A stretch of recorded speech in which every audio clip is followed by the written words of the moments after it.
Welcome to Connecting the Dots, a non-traditional legal program with your host and trusted advisor, Liz Myska, your guide through the web of life's dilemmas.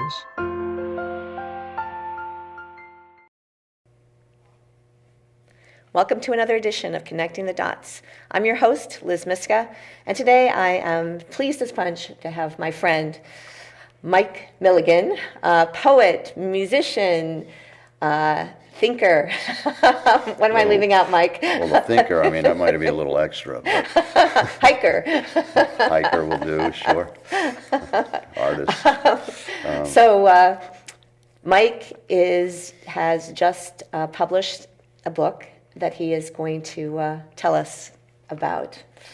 And I've learned so much from Mike about life, about walking, and about poetry. So I am, as I said, pleased as punch that he is here today to share with us.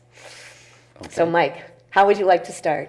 Why don't I read a poem from the book? I'll show you. This is the book is named Unless I Came Back to Tell You. The first line of this one is also the title. It's not the forgetting.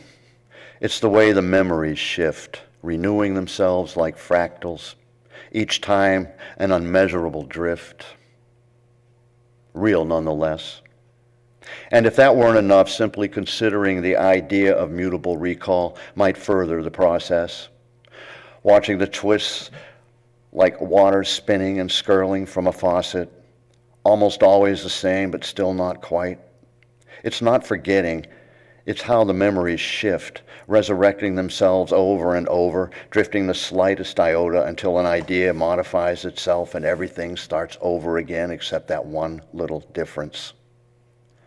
A flock of starlings flies that way, startling the air with ordered disorder, like water from the faucet, or ocean waves, or the currents beneath, repetitive.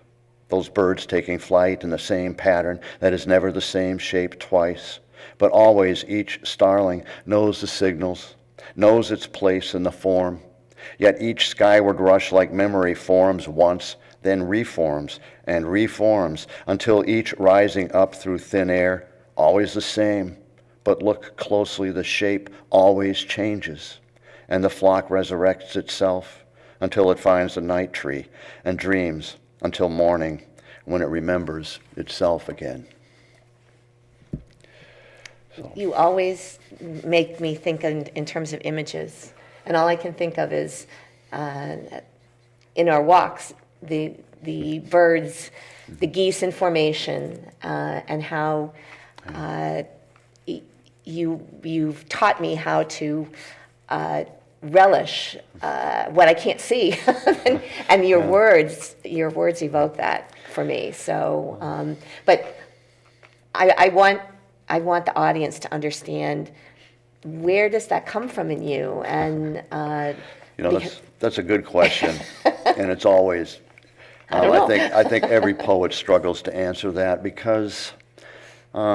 We could talk about inspiration and what that is, but I'm not sure what it is. I sit down and I just start fiddling around. Sometimes I'll have an idea, but it'll change. Poems have a way of demanding from the writer something new. So you go in, you think you might have an idea. By the time you're done with a poem, it's nothing like what you started with. But where inspiration comes from, I've never known. I don't think any of us know. It's something turns over in the brain or in the mind, and there's words there or an image, and then you just figure out how to make it go onto the page. And then I edit a lot. I do a lot of editing on each poem. Some of them, there's pieces of a poem in here from 1972. Wow. That has been in the drawer all that time, and when I was putting this together, I realized that that actually fit within the arc. I did a little bit of rewriting on it, and so that's in here. Do you have like snips of paper with phrases on them? Well, I keep notes. Okay. It's usually, I have a clipboard actually, and I just write stuff down. if I don't have time to sit and write. I'm a sporadic writer. Some people are very disciplined and they'll write every single day. I've never done that. I have too many other things to do. But I'll reach like a critical mass. I'll feel it in I'll know that it's time for me to sit down and start working with this stuff. And again, I don't know where that feeling comes from. It's just as I move through my life, it's part of my process. It's time to write. I call it Indian time. I'm part Native American, and the idea is that you will begin doing when it's time to do it. You don't need to worry about this. You don't need to think about strict chronology. I'm going to do this and this and this in this order. I'm going to get this and this and this done today. It's more like, it's time to do it because I know it is. I can feel it. And the season, almost like the seasonality of the birds knowing, okay, now it's time to fly south for the winter. I would love to know as a bird, definitely. Yeah.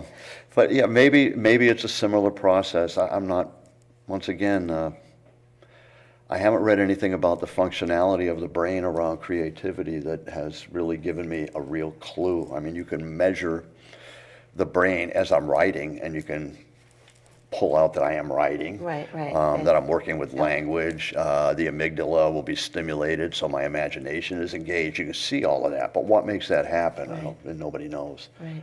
Well, I hear themes also, nature, water, forgetting too, memory, because those themes resonate with you. Right. Richard Hugo, in his book, A River Runs Through It, he was an excellent poet, but this was a book about writing poetry. He suggested that we come to understand our obsessions and to work those. Those are our writing life. So what are my obsessions? Being outdoors, nature. I'm obsessed with falling, which I didn't used to do until the last ice storm, and I fell down and hurt my knee. But there it is, falling again. And then there's, to get down to the dark side of it, there's this book in particular it's a process of learning how to manage and not really heal, because this stuff is always in you, but how to manage PTSD from childhood. I had a very difficult family and rough start. Other people have too. I don't think that I had it worse than everybody, but it was difficult. That is always in my work somewhere. Not that I'm addressing it specifically, but that it's a big part of me. And so learning how to manage that and deal with it and recognize it, and then find a way to turn it into something beautiful, to put it in with an image that connects to it, with the feeling, to use language that brings it out of just the conversational into something that means a little bit more. And really it's the idea of, in the world, it's not just, and this idea doesn't just apply to me personally. We're living in a world that is full of horror and terror, and how do we make that beautiful? We can't deny that it's happening. We can't pretend it never happened. We can't bury it, because it'll come back to haunt us, which is what's happening. I don't want to make a broad political statement here, but we clearly have some social things going on in America, and my belief is that we have not really faced up to our history yet. And in that sense, I think of some of our, American history as trauma. We did some things that were very traumatic, or had groups of people that were affected and feel trauma still. And if we deny our history, or we bury it, or we don't look at it, then that's always going to be there, and it's always going to erupt, and it will erupt at the most inappropriate times because you don't have control on it. What we should be doing is reading our history and coming to understand it, and looking at each other and saying, wow, we all have this inside of us. That's what we have in common, actually. Yeah, the human condition, no matter where we come from or how old we are. So we can just crumple up and give up, or we can try to make something out of it. And for me, that process is writing and music. Those are the two things that I do the most. And it certainly helps me. I don't have a, I don't have a formula. I just keep doing the work. Well, you were very much a word smith, and I mean that in a complimentary way. Thank you. When you were talking, and I know you and I are baby boomers, so but I was thinking of, and I think I am recalling correctly. Again, this may be memory, but the song Abraham, Martin, and John, and I believe at the beginning of that song there, someone asked children, "What's prejudice? What are these words?" And the child says, "What's discrimination?" And I'm probably not picking the right word, but the child says, "I think it's when somebody's sick." And again, it is, and it's like, well, yeah, it is. It is when somebody's sick, but not in the Right. the traditional sense of the word. So I see you hearkening back to when childhood should be innocent, childhood should be exploration, but it also, that spirit should be taken into adulthood. And I think because of things that happen to us along the way, we are dispossessed of that. But yet we yearn for it, we long for it. We want that safe place where someone is explaining things to us and taking care of us. And probably always want that somewhere in ourselves. Geez, I would love someone to take care of me.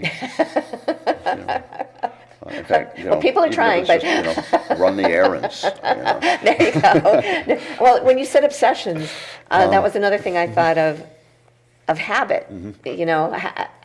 Habit can be an obsession as well. The same thing over, the ritual, the routinization. I hadn't really thought of it that way, but yeah, a habit being ritual. Well, and it's comforting. Yeah.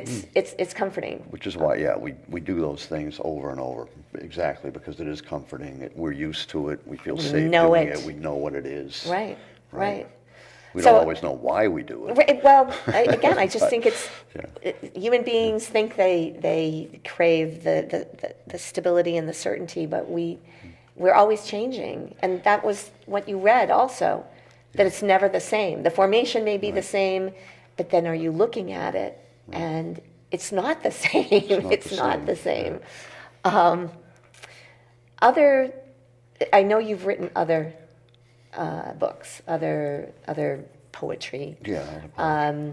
Where are you on the sequence of, when did you start writing poetry? What? Yeah. Well, I know that I recall writing my first short story when I was 6 years old. I'm not sure when I started writing poetry, but I know I was doing it somewhat by the time I was 12, at least trying. I was lucky that the best part of my childhood was that my parents were both educated and read. So there was an extensive library, and I learned to read when I was 4 years old. I was reading way over my head, by the time I was, really third, fourth grade. I was reading at an 8th grade level. Which means I understood the words, but I didn't always understand the emotional impacts or some of the stuff that was in there, but I was working at it. So I wrote my first short story, and then I started reading poetry, probably when I was 10, stuff like the Romantics, because they were there, Shelley and Byron and Keats. And I loved them when I was a kid. It was like reading fairy tales almost, and the language was just expansive and big. So I was, I'm sure my first poems, which I don't have any of those, but I'm sure I was trying to sound like Percy Bysshe Shelley, and it's probably I wish you'd had some of those. That would have been really interesting. Well, I'd be scared to bring them probably.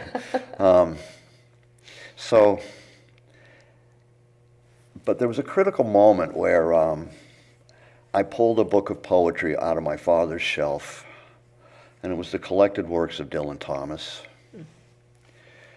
And on page 13, there's a poem that begins, where once the waters of your face spun to my screws, your dry ghost blows. And the whole poem is this kind of language. It blew my mind apart. Emily Dickinson said, I don't know when I know it's a poem because it's like the top of my head getting blown off. She wrote that as a poem better than that. But that's what happened to me. Like the top of my head came off, which means I was like suddenly open to something completely different and new. The language that Dylan Thomas used captured me forever. I don't try to write like Dylan Thomas, but it was when I realized what you can do with language to make images and to make sound. And I had started violin lessons when I was six. I loved music. Eventually I abandoned it for guitar because I wanted to play in a garage band with my buddies, but and I still play the guitar.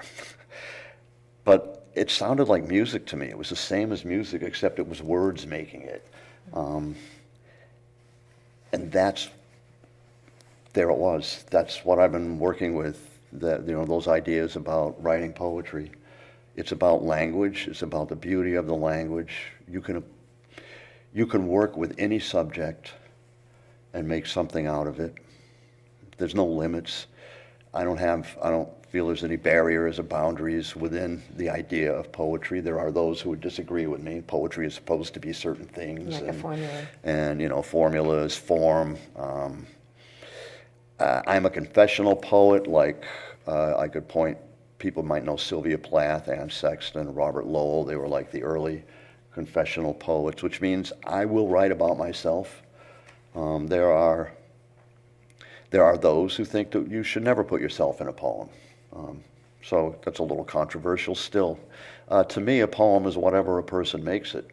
There's no limits. The limits are that if you want to reach other people, you need to write in a way that will engage them, which means you have to learn how to do it. You have to learn the techniques. You should read tons of this stuff. And the poets that I like, there are a number of people in Worcester that are really excellent poets. It's stunning how many people write well here. It's always been kind of a hotbed for poetry. But they all read. And they all have different approaches, different things to say. Some of them talk about themselves the whole time. Some of them really don't go to the self. We all recognize, there's a good community here right now. We all recognize the differences, and it's all part of the same thing. Is everyone? But it's the key was reading. Everyone reads, and everyone works on their writing. And again, there's venues, poetry reading venues, which have struggled through COVID, but there's a couple coming out the other side. They usually have an open mic to start where everybody can get up and read their own work, one or two poems, depending on the time, 1, 2, 3 poems. Generally about 5 minutes. And then there's a feature, who is somebody that we all are hopefully recognize, or the director of the venue recognizes as an important poet, or a poet with something to say, or whatever, just of interest. I guess what I'm saying here is it matters, because the people that you want to be featured, that you want to hear, are people that are accomplished, that have been doing the work. They're willing to, it's work, it is work, doing the edits. It's fun, but it's lonely. Yeah. And you're confronting so also. Poetry includes the people who get up and read the poem they just wrote about their cat. And it's not really, it's just broken into lines because that felt right to them. It may not be real engaging, but it's still their voice. Mm-hmm. And to me, I think it's important that everyone be able to speak, to have their voice heard. But we don't need to spend half an hour with everybody's work. Mm-hmm. Mm-hmm. If I'm going to listen to somebody for 20 minutes, half an hour, I'm hoping that they have labored at their craft and reached a level where they can, get a hold of me. I want to hear what they're doing. But it has to be, there has to be some, it's hard. Again, there's no rules on how you have to write a poem and how it should be at the end, but there are elements that still matter. The cadence of it, the rhythm, or the meter if you're doing formal verse, where you might do everything in iambic pentameter, which is, the 2 beats 10 times. Shakespeare used that. That's the sonnet formula. You can do that. You can write in complete free verse. You can write conversationally. Some people are brilliant at that. Other people write more formal verse, like more elevated language. I'm thinking, for instance, of Jory Graham, who has won, a very accomplished poet. She's taught at Harvard. Her poems, their language, they remind me of Dylan Thomas in a way. Because the language and the image and the flow of the words just capture me. I don't know what they mean. Often. I'm not sure. But something happens emotionally just because of the power of the language. Right. I can feel it, and that's sort of what a poem is supposed to do. I think one of my teachers said that of course, there was the Emily Dickinson thing about the top of your head, but April Bernard, my teacher, said, you'll know you'll know it's a poem because it'll turn inside you. You feel the movement. And it's almost physically, in a sense. And I actually feel in my diaphragm right here when something I'm reading or somebody is reading to me really hits, it'll turn. With Jory Graham, I never know I don't know why, except that the language takes me there. And at some point in her work, I'll feel it. It'll like enter my body, which sounds weird, I know, but it has there's a physical aspect to it. All of a sudden it's like you can't control it. It's there, and, right. and you're responding to it, and you don't know why. Something has been triggered in you, and you don't know why. I'm thinking because you've mentioned Dylan Thomas, and at least what I heard you say was April Bernard. Her reminds you of her poetry reminds you of Dylan Thomas. Again, I'm thinking maybe it's just the way it fits together or runs together for you. It's like that's the feeling I am trying to capture. That's where I want to go. That is something that. Actually, it is. I want to do that to other people. Yeah, right. Well, in a way, it's manipulative. I want to, if I've got an audience, I want to get up in front of that audience, and I want them all to go catch their breath at some point. Yeah, right. So that's your performer aspect too, because I would describe you ordinarily as not a performer, I guess. In the sense of that you're mild-mannered and you're soft-spoken and you're not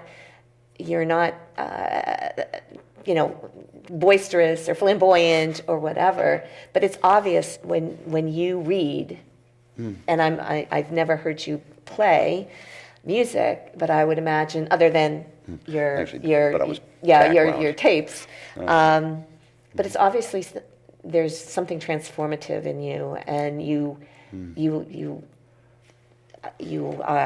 I'm searching for the word.